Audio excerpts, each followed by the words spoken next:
Aisyah mempunyai 4x kuasa 2 tolak 1 biji apel dan membahagikan kepada 2x tolak 1 orang adiknya. Hitung berapa biji apel yang diperoleh setiap adiknya dalam sebutan X.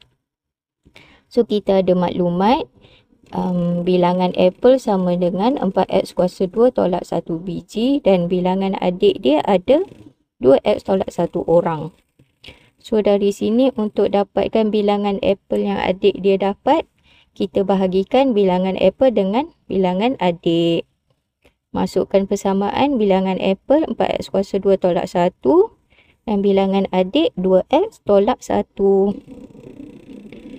So, 4x kuasa 2 tolak 1 kita boleh tulis 2 kuasa 2 x kuasa 2 tolak 1 kuasa 2 bahagi 2x tolak 1. 2 kuasa 2 x kuasa 2 tolak 1 kuasa 2 ni kita boleh faktorkan 2x tolak 1 kurungan 2x tambah 1 kan.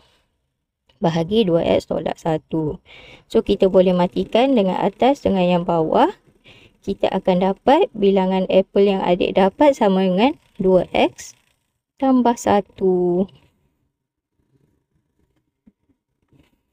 So, soalan seterusnya. Jika adiknya mendapat 3 biji apel seorang, cari bilangan asal apel yang Aisyah ada. So, kita reverse balik kat sini. Kita dapat maklumat baru. Bilangan apel adik dapat sama dengan 3 biji. So, kita gantikan dalam persamaan. Kita akan dapat nilai X sama dengan 1.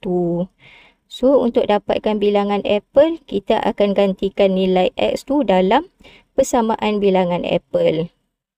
So, kita akan dapat bilangan apel 3 biji.